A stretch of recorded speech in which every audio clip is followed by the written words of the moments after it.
Hello and welcome to another episode of Now About That with James and Sarah. I'm James. I'm Sarah. And on today's episode, we're going to talk about, I think we said we were going to talk about Wong Foo. Do you still want to do that today? Or Yeah, we can totally talk about Wong Foo. Okay. But I did want to say I finally got my dishwasher installed. They finally, I don't know if we, I know we've talked about it on here, but we had an issue where the one that they brought was damaged. And then the second one that they got didn't fit.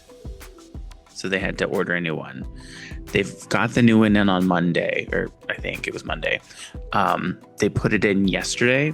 And then when I got home yesterday from work, because I had to go in, it was beeping. And I was like, why is it beeping? I was like, well, the other one beeped whenever you left the door open. So I was like, well, maybe they just left the door open. And it's the alarm to let me know that the door is still open and it needs to be closed. So I came in and there were two errors that it was throwing. I was like, okay, cool. That's annoying. So I closed it, or I reset it, and then started it and closed it and started it and let it do its thing. And it keeps throwing errors. So I had to go and let them know at the front office. I was like, so cool that they got it installed. However, it's not working. It still doesn't work. Yeah. So it runs for 10 minutes. And then after about 10 minutes, maybe less than that, it was 5 or 10 minutes, it will error out. And then there's two errors that come up. And she was like, well, they're not here anymore. So they won't be able to look at it today. And the guy that typically helps out, he was out anyway. So the one guy did it by himself, so it could just be that he needs to redo something. But they got one in it, and it's good because now it matches all the other appliances. Except, the oven's pretty old, but the I don't remember. I think it was a Kenmore or something before, and now it is a Whirlpool. That is a really hard word for me to say. Whirlpool. So it matches. It's similar to the refrigerator and the oven, but the oven is a lot older. So it's here. We have a dishwasher, and I was like, it's fine because we don't really use our dishwasher to wash our dishes, but we use it to dry them, and then every now and then I will run it empty so that it cleans it out and clears out any residual water and stuff. So that's fun. So we got that going on, and Sarah's in a different location. I'm always in a different location. Are you getting excited? It's almost two more weeks, and then a little over 2 weeks, and you get to move into your own place. And I get to start moving into my own place. Yeah, I'm very excited. I've been making a list of things I need / want for the new apartment. And I've packed up some of my stuff, gotten rid of some stuff. So yeah. Very nice. Mm-hmm. Well, would you like to jump into Wong Foo? I didn't write anything down. I'm going to go off the cuff because it's a fun movie. I really enjoy it. It is a fun movie. And I also didn't write anything down. So for those of you that don't know, the movie is actually To Wong Foo. Thanks for all the memories. Or thanks for everything. Thanks for everything. What's Love her name? Julie Newmar. Love Julie, yeah. So it's a long title, but everybody usually just refers to it as To Wong Foo. Mm-hmm. But it's a great movie, and it's weird because it was in the 90s, and it's 3 straight men playing drag queens, but it's kind of strange because they don't really play. I always wondered, and I was confused because they're dressed in drag the entire time.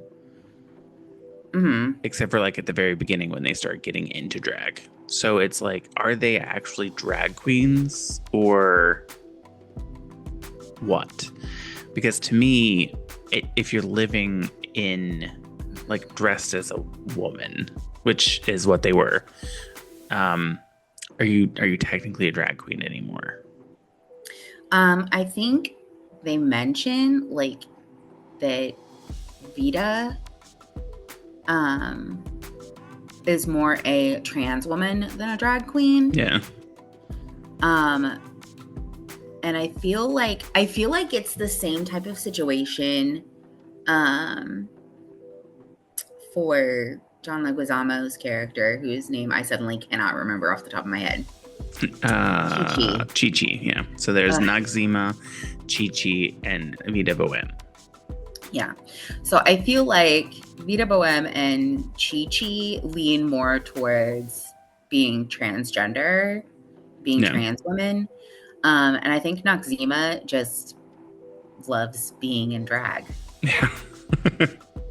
I think one of my favorite scenes in the movie is like closer to the middle of the movie when they do like a makeover and Noxzema finds all of these clothes up in the storage of like the little store, and they like start throwing the clothes, and they start getting dressed, and then they walk out, and she addresses the boys that are being very rude to the ladies, and that whole interaction where she basically like manhandles the guy and makes him apologize and tell them that they looked great. It's so hilarious. Yeah, I agree. It kind of like obviously we're gonna mention spoilers in this, so if you haven't seen the movie, there are spoilers ahead. But also the movie's been around forever, so yeah, when was it released? It's free on YouTube. Yeah. But one of the things about it that I really appreciated the most is when we talk about bigotry, there tends to be a focus on small town bigotry rather than the bigotry that exists in big cities. So it's really refreshing to see the community who knows exactly what's actually going on, but they're still welcoming and they're still, kind and caring. And it reminded me of, I've been reading this book recently called Before Gender. It's The Lost Stories from Trans History, 1850 to 1950. And currently you can see I'm not very far into the book. I'm about 73 pages in. But it talks about several young people who transitioned and how their whole community stood behind them and supported them and said, yeah, this is just how they are. This is just what it's like. I think the thing that was confusing, I think the thing that was kind of mentioned in the movie is the town that they get into, or that they like get stuck in because they have an issue with their car. I don't think everyone understood that they were men dressed as women. Not everyone, but there were definitely a few of them that did and did not care. So just here's the IMDb synopsis of the movie. It says, elite Manhattan drag queens Vida Boheme, Patrick Swayze, and Noxzema Jackson, Wesley Snipes, impress regional judges in competition, securing berths in nationals in Los Angeles. When the two meet pathetic drag novice Chi-Chi Rodriguez, John Leguizamo, one of the losers in that evening, the charmed Vida and Noxzema agree to take the hopeless youngster under their joined wing. Soon the three set off on a madcap road trip across America and struggle to make it to Los Angeles in time. I will say, Noxzema complains the entire time. Noxzema did not want to have anything to do with it. She did not want to take her under her wing at all. And they basically switched two tickets. I don't remember if it was coach or first class or what. They switched two tickets and they got money for the two tickets they were supposed to have because they were going to fly instead of go on a road trip, so that they could take Chi-Chi with them, and they were going to do a train, but then a bus, and Noxzema was like, I don't do buses. for Yeah, obvious reasons. for obvious reasons. So then they went to a very used car dealership and got a great deal on a car. They were going to do a realistic Toyota Camry, I think it was, but then they saw this Cadillac that was oh gosh, what is it called? Convertible. A convertible Cadillac, and it was style over sensibility or something like that. Style over substance. Style over substance. So yeah, they went for the older and less reliable car instead of the more recent, probably more reliable car, just because it looked better and they liked the land yacht of it all. Yeah. Which does get them into trouble, because I'm sure if they would have chosen the Toyota, they probably would have arrived perfectly fine with no issues. But then we wouldn't have had To Wong Foo, the movie. True. And I think my favorite part about the Patrick Swayze, John Leguizamo, that's really hard to say for me, and Wesley Snipes are the interaction that they were said to have had with the drag queens. Because Coco talks about it. Miss Coco Peru, who is in it for a little bit, she's in the beginning competition, along with a bunch of other, I think. What is her name? Marla Jean Vernon or something like that. I don't think that's how you say the name. But there's a bunch of people that, like, a bunch of drag queens that have talked about how respectful they were, how they always had questions. They were asking about doing drag, so they actually wanted to know about the drag process and have the drag queens talk them through it. So it was awesome because they actually understood the assignment, and they didn't just do it out of spite or out of like fun. They weren't making fun of. They actually did want to learn and understand. Like, this was a different kind of movie as far as that goes, because I feel like it's one of the few movies of the time period where being different and being queer was more celebrated. Yeah. So I think like this, and because it came out around the same time, Priscilla, Queen of the Desert. Those were like the two drag queen movies that around that time I hadn't seen either one of them until like maybe 10 years ago or 6 years ago, probably. And they're both amazing, and they have great like meanings, great stories, and great kind of influence in mainstream media to be more accepting and understanding of the LGBTQIA plus community and drag queens, specifically drag and transgender people specifically. But just looking at the list, there's a few of the drag queens that I want to point out. So there's Miss Coco Peru, RuPaul, obviously. Candace Cain, she's not a drag queen, but she's a transgender woman. Daniel T. Booth is the announcer, so the person that's like announcing who won and all that.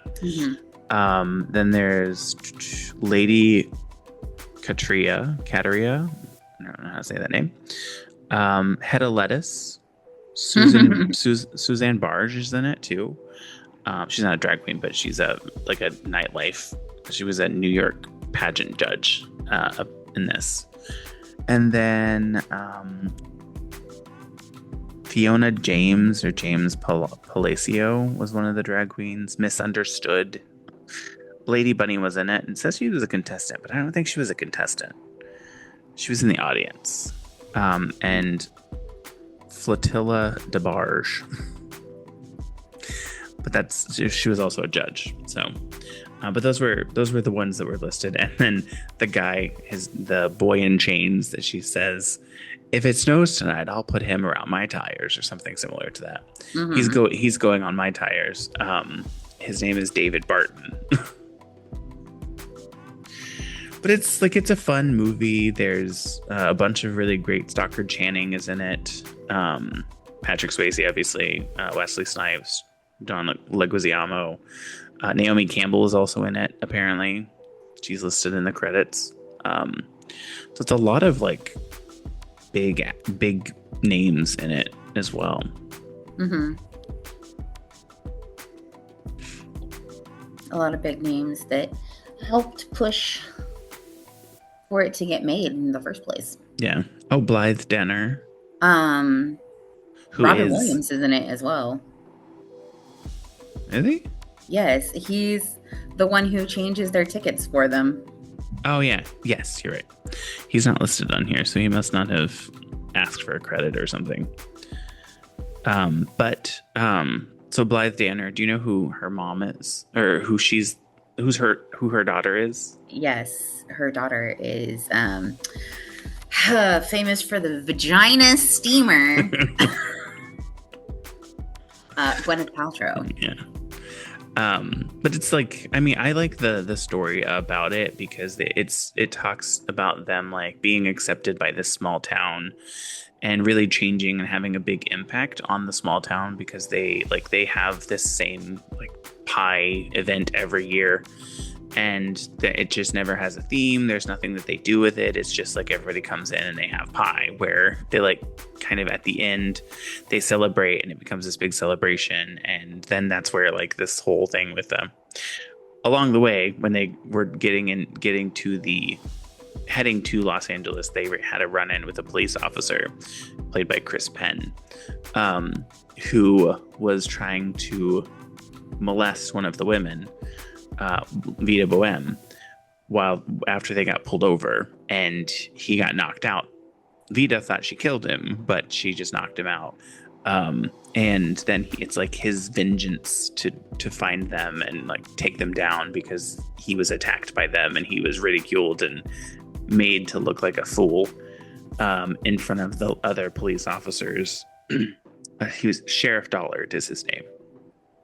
Yeah, but they keep saying Dullard because it's not spelled correctly on his name. Yeah. Yeah. So I mean, like that part of it is like he's trying to find them and like get them and throw them in jail. And then in the movie, like in the town itself, the bed and breakfast type of thing that they're staying in, it was kind of like a hotel, but it was a house that had been converted into a hotel or something like that. I think it's more like a bed and breakfast is how I would kind of categorize it. Probably. Is ran by Stockard Channing and her husband, who's her husband's name? A bastard. What's his name though? In the movie. I don't remember his name. He's not worth remembering. Is it Virgil? Yes. Arliss Howard is her husband's, the actor's name. But he's abusive and he beats her. He doesn't like spice, and Vida put some, I don't remember what she put. I think it was pepper. Like it was just pepper or something that she tasted. She tasted the soup that she was making, or the stock, or the stew that she was making, and she was like, "Ooh, it needs something." And she started putting stuff in, and you see Stockard Channing, her character's name Carol Ann. It's terrifying. Start freaking out because he doesn't like any type of spice or any type of heat or flavor, basically. Yeah. And she like tries to take it out, and she says, I can't put anything in. And like Vida is like, she noticed that was something that obviously shows that he's abusive towards her. So they're in a very abusive relationship. And at one point he comes home and tastes it and then throws it across the thing and starts hitting her. And like that's like the first sign of this very abusive relationship. And then at one point in the movie, they hear them fighting while they're Vida, Noxzema and Chi-Chi are in their room. They were arguing back and forth as well because Chi-Chi was going to start trying to date or seduce the guy that helped them with their the car when it broke down. And so they're fighting, and then they hear the two of them fighting, Stockard Channing and Arliss Howard, in another room. And Vida is like, she wants to go interject and like step in and keep it from happening. And Noxzema was like, mind your business. you need to mind your business, that some things are not about you. We're kind of already in a weird place where we don't want to stick our neck out because we're different and these people don't really understand what's going on yet. And so she kind of brushes it off, and Vita goes in and saves Stalker Channing and pushes her out of the room and closes the door and says, we need to have a talk. And she starts beating the crap out of the husband, which is hilarious. Is my favorite part, to be honest. And then he gets thrown out of the house and told to basically shoo off and go away. And then that's where like the bonding moment happens with Stalker Channing and Vita and Chi-Chi and Noxzema. Chi-Chi's kind of just there. She's not really bonding. She's just there. Really. Like, she's there to learn, to be honest. Yeah. Like, she's just doing her best. She's just a little mixed up kid. Little Latin boy in drag. Yeah, little Latin boy in drag. But like that part of it was really, really kind of the turning point for them, because they started like having this like reawakening of the community, and like they end it with the what was it called? The Strawberry Festival. Yeah, so it was a strawberry festival, and it was like Red and Wild or something like that. Mm-hmm.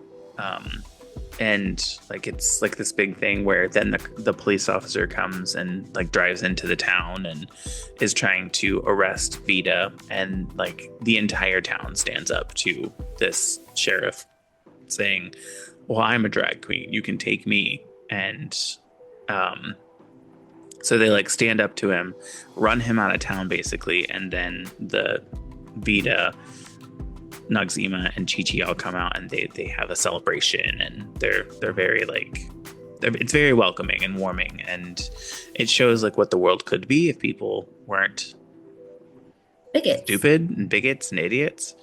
And then I think the funniest I think the funniest things, I don't really understand if she like wins or if it's just, I mean, she obviously wins because she gets flowers and stuff, so they go to compete and brought Chi-Chi, who wasn't even there to compete, and then Chi-Chi ends up winning the competition at the end. So she became this new drag queen who now, instead of them winning, who won the regional or won the contest in New York, she goes with them, not even having a place in the competition, and wins, and they meet Julie Newmar at the competition itself. Yep. Pretty fantastic, to be honest. Yeah, it's an amazing movie. If you haven't watched it, like we said, it is on YouTube. So I'm sure it's available on a lot of other streaming platforms. But if you have YouTube Premium, then you have access to a bunch of movies that you can watch. And To Wong Foo is one of them. So I would definitely recommend watching it because it's a great movie. And there's a lot of really good things that people can learn from it. I agree. Like even the impact that they have on what is her name? Miss Myrna, is that her name? No, Clara.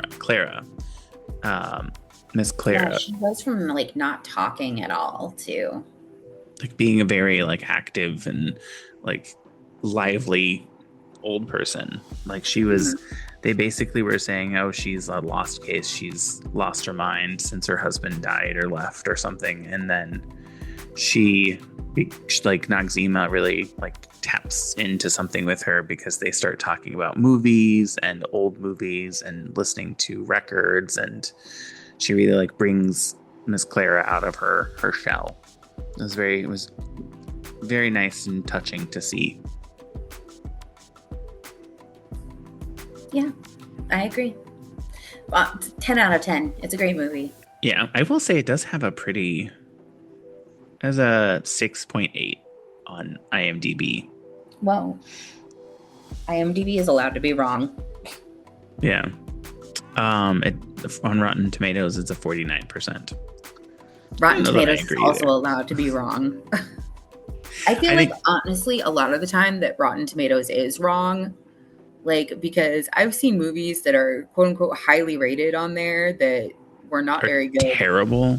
were not very good. No. And I'm like, this is just like literally a straight cis white man's fantasy, and that's why it gets such a high score. Yeah. Well, I mean, is there anything else you want to talk about for the movie? No, I think we've said everything one could possibly say about it. Yeah, I will say one of my favorites, like the most like magical portions is when they first move into they go into the hotel room, and it's like this dusty, drab, disgusting hotel room.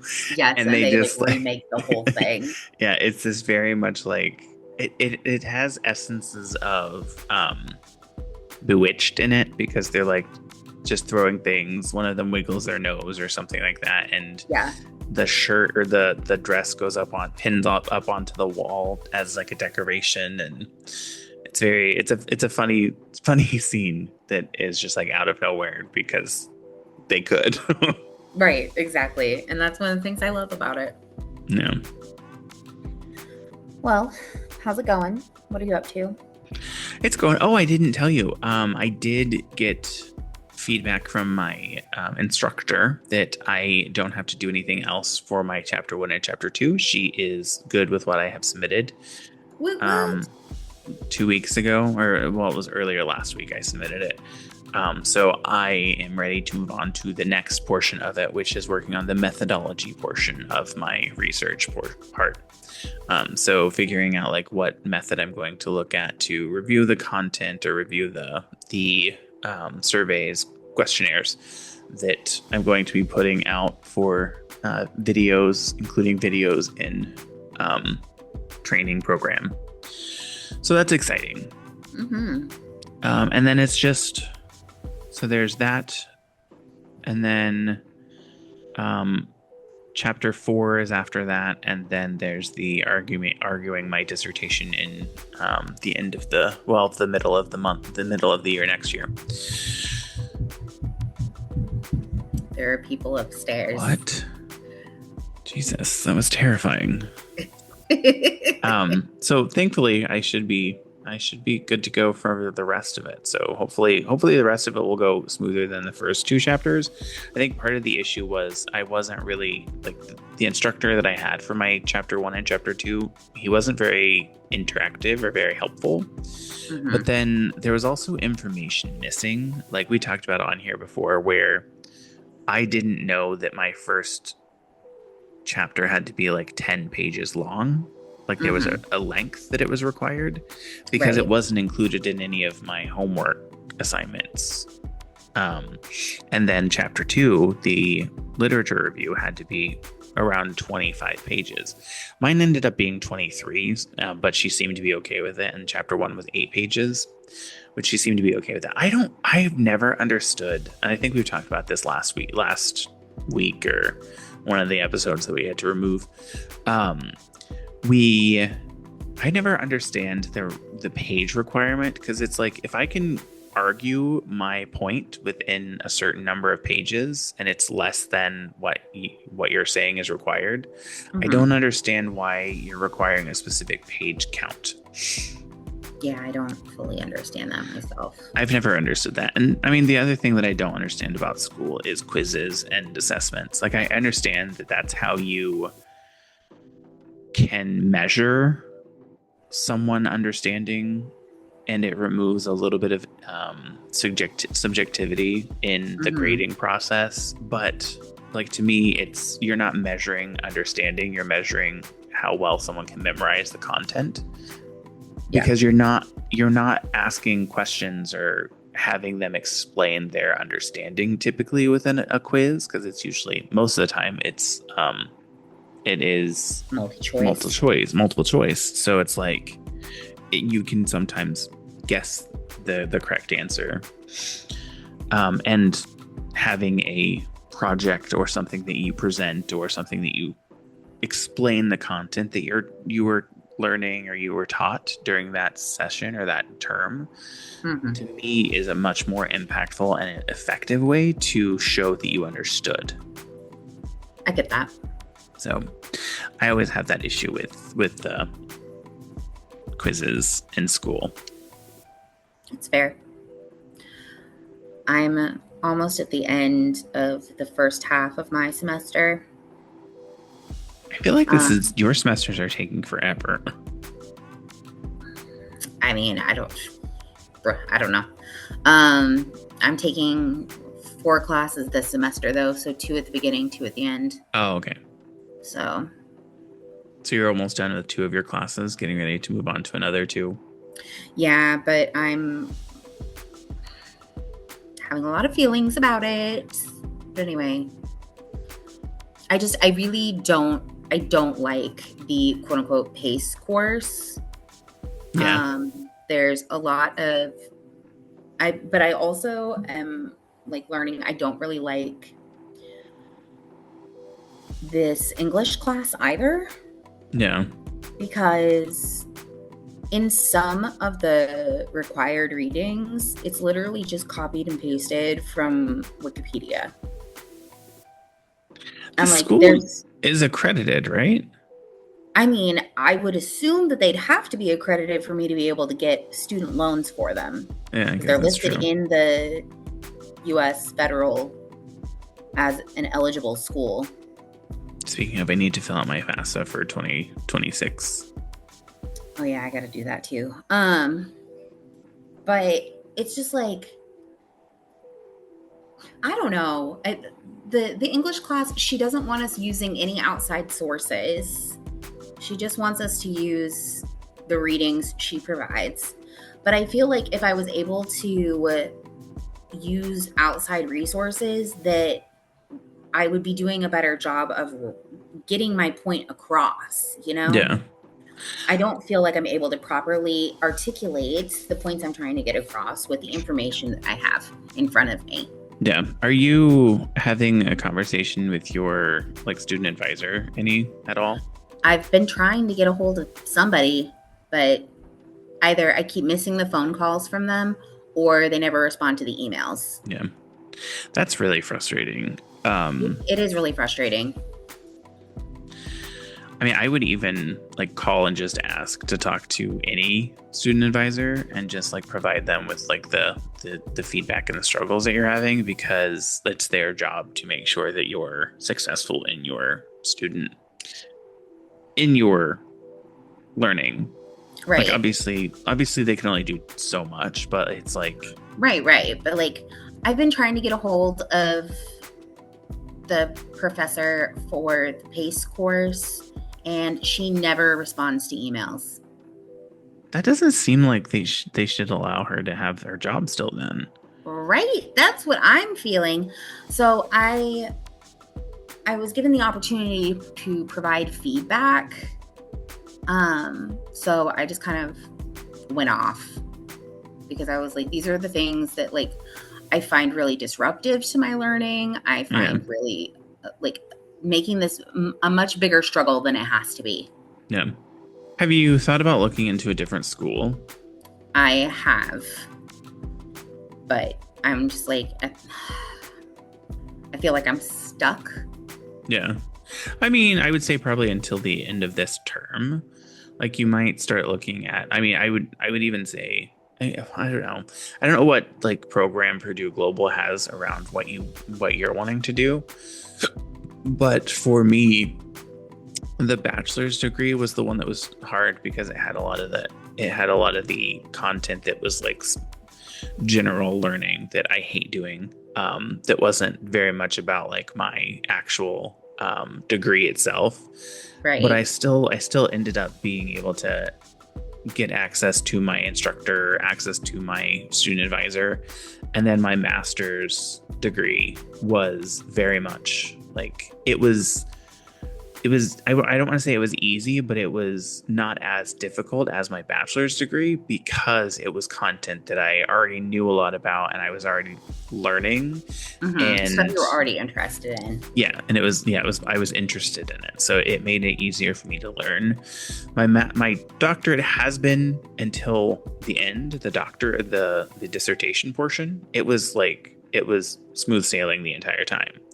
There were some times when I had some issues with my instructor, but it was a lot of the times all I had to do was reach out to my instructor and say, like argue my point, and most of the time, almost always, they would say, "Oh, I see what you're seeing. I see what you're saying," and they updated my grade based on a conversation. Right. Like sometimes it was just email back and forth, but there were a couple times when I actually met with my instructor and I was like, "So here's where I was going with this, and what from reading the prompt, this is the reason I answered it this way, because based on this prompt, this is what I thought it was asking for. If that's Right. incorrect, then the prompt to me wasn't effective enough that it needed to be updated." So, I mean, I would say if you would like to look into Purdue Global and see if there's anything there, because it's a great school. It's through Purdue. It says Purdue Global, but you still are technically a Purdue graduate. Right. I don't know. I almost feel like I would rather just try to go to a school closer to home, but yeah. I mean, sometimes maybe online learning is not for you. And not in this situation, clearly, because what is the point? Yeah. I mean, this situation seems like drastic, and I wonder, like, what's the school called? Do you want put it in the chat so we're not talking about like bad mouthing the school? And I'll look. I want to look it up and see what their ratings are and stuff, and what their like graduation rate is.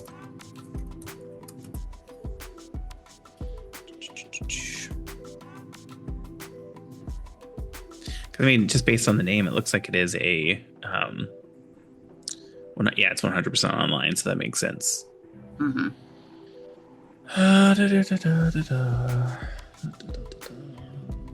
Because I just really don't have the time between like working a full-time job. I don't have time to be going to a class, like an actual class.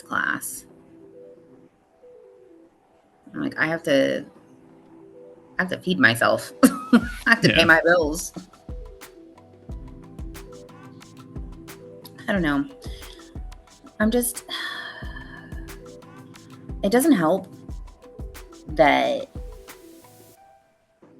I started experiencing these really not great side effects to this new medication that I started. And then I was like, I stopped taking it with my doctor's recommendation. I keep telling people that, like, I did not just stop taking my medication. I talked to my doctor first. But like the problem is that the new medication that I was taking is an extended release, so it stays in your system longer. And so now I'm having like the symptoms that I was already having, plus some of the withdrawal symptoms, even though I was only on it for a week, because a week was enough for it to like really build up in my system. It has not been a fun time. It has not been a fun time. No. So it looks like the 4 second and third year retention rates for transfer students between 2012 and 2022 was around 40%. That is not great. Graduation rates for transfer students between 2011 and 2019 in 2017 was at 20%. 2018 20%, and then 2019 was 21%. So there's a low graduation rate, which, I mean, just based on this conversation, I would understand why. Yeah. If that's the way that they run their school, that shows based on their graduation rate, and I'm surprised they haven't had their accreditation called into question. Yeah, I don't understand. But technically, I'm already signed up for my spring semester, but I'm going to see what I can do because I'm very frustrated. Yeah. I will And say on the college scorecard.gov, it says 33%. And then for the midpoint 4-year college, it's 58%.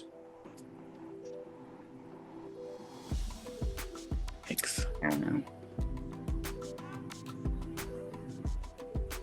But anyway, this is where I'm at right now. I need to work on some of my schoolwork this evening, but I'm fighting off this stupid nausea from quitting the medication. Ginger. Ginger minge. No, just ginger. I was told, because some of the medicine that I'm taking, they said that it could lead to nausea, and get like ginger candy or crystallized ginger and just like suck on that, and it helps with nausea. Mm-hmm. So that could help if you want to look into that. I do have something funny to tell you about our monetization. I looked it up today as I was waiting to log in, and as of right now, from our paid ads, we have $1.57. Wow. We've earned $1.57. So much money. It's insane. That's so dumb, but it's fine. It's like, again, we don't really. I mean, I might give it a little while and then just turn it off because it's like it doesn't really matter all that much, and it's just another thing that I have to keep track of. So it might not even make sense to keep doing it. And then people like it is kind of annoying to have to listen to ads, and it's at the beginning. There's also a mid-roll ad, and then at the end as well. And what I don't understand is, I guess, the way that it does it. Whenever I'm playing it in my car, the ads don't count towards the entire length of the video. So at the end of the video, it's still playing, but it's got to 0. Or at the end of the episode, it keeps playing, but the countdown, like the time, is at 0. And because there's so many ads, it's like, well, there's 4 played throughout. By the end, it's like a total of, I want to say, like 5 minutes that it's playing, that there's no countdown. Weird. Very strange. Sounds like it. Well, it's fine. What are you up to this weekend? Well, I'm gonna, after we get off here, I'm gonna make dinner because it's 6 o'clock now, my time, and I'm gonna do something with some chicken that we have, and then we have some Parmesan couscous that I'm going to use, and then add some corn to it and do like a corn Parmesan couscous. So that'll be fun. And then tomorrow we're going to go to either the Waterman Grill or the Ivy Tavern, which is like 2 of our favorite restaurants around here, for lunch. Sounds good. And then run to Target. There you go. Not a huge. I mean, I think I'm still trying to decide, is Target still canceled because of the whole DEI thing? I mean, for me they are, but yeah, there's really no other option to shop for some of the things that we're going for, though. That's what sucks, because it's like, yeah, I want to be ethically sound, but it's also like, how am I supposed to get some of these things that we would typically shop for? And that is a very like first world problem. Right. It's very, I understand that it's a very privileged problem to have. You know, it's all good. What are you doing this weekend? I'm gonna work on school. I think that's about it, to be honest. Go ahead. I was gonna say we could turn some of the episodes into a study session with Sarah. Oh boy! Completely bore our 5 listeners that we. I mean, yeah, that's true. We can give the information away. Yeah. But other than that, I don't I don't really have a whole lot planned. I am trying to just keep myself sound mentally until this medication runs its course. That's good. So it's really boring. Yeah. So I've done this thing where I've started listening to classical music on my way to work and back home. And it's supposed to like help you like help soothe you and like calm you down and give you like more of a like centered vibe, I guess. Mm-hmm. So I've started listening to classical music on my way home and on my way to work. I used to listen to it while I was doing my school stuff because I can't stand silence, and I don't like listening to like music that has words and stuff, because to me I will get sidetracked and start singing the words to the song instead of doing my work. So having like music playing, so like there's this one that I usually listen to. Let me pull it up. What is it called? It's like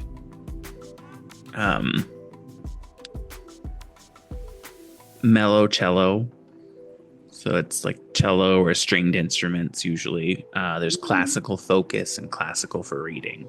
There's just a bunch of different like classical classical composers, and it's like a mixture of orchestras and piano and string and fun music for me. Love that. I love it. So it's for me, I was like, it's a way to listen to some music while I'm still working. And I did do something stupid whenever I got my case for my phone, and I decided that I wanted to get a HomePod, so an Apple HomePod. So I spent way too much money. I was just going in for a speaker or for a case for my phone, and I have a white case on my phone, which is insane.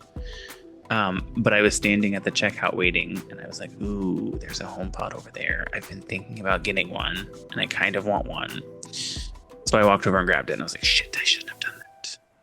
But I got it, and I love it. I've been listening to it, having it play instead of like listening on my headphones. So it's a nice addition to my desk. There you go. Because it's like behind my monitor, where there was an empty space on my desk. Nice. Well, is there anything else you like to chit chat about, or would you like to call this a podcast? I got nothing, friend. All right. Well, thank you all for listening to this week's episode of Now About That with James and Sarah. If you like this episode, please give us a like, a comment. Don't forget to follow or subscribe. If you would, leave us a review on Apple Podcasts, Spotify, or wherever you listen, as this will help get the podcast out to people. Help get the podcast out to people and help us grow. Feel free to follow us on social media. Our handle everywhere is at Now About That Pods. If we don't come up in the search, then we're not on that platform. If there's something you would like us to discuss, our email is nowaboutthatpod@gmail.com. You can also call, leave us a voicemail, or send us a text message. Our phone number is 765-557-4170. And our website is www.nowaboutthatproductions.com. Thank you for listening, and we hope you have a great week, since this will be coming out on a Monday. And Sarah, enjoy your weekend. You too. Do something fun. I've been watching vampire movies for some reason. I mean, I did watch Insidious Chapter 3 last night. Oh yeah, what did you think about that? We should have talked about that too. Oh, I liked it. I liked it a lot. That's the one where it's like it's a family, and her mom died, and she thinks it's her mom trying to contact her. Yeah, but it's not. Yeah. Yeah. No, it was really good. It was a really great movie. I felt like some of the scares were really good. Yeah, I liked it quite a bit. There's also another one that's like something key or skeleton key or something like that. Yeah, I haven't seen that one.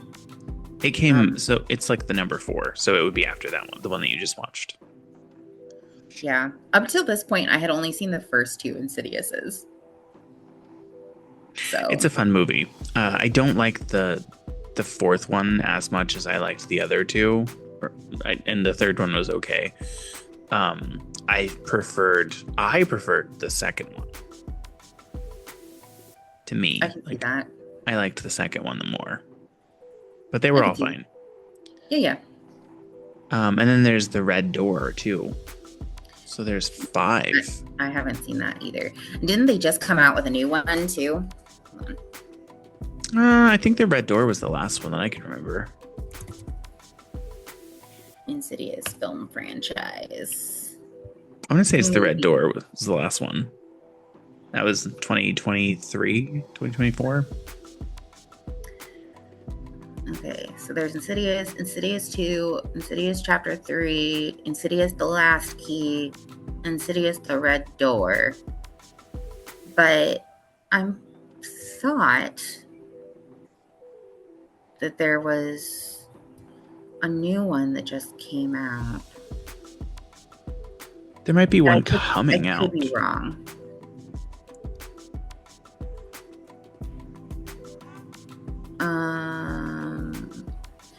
There's an untitled Insidious coming out in 2026, and then they have something called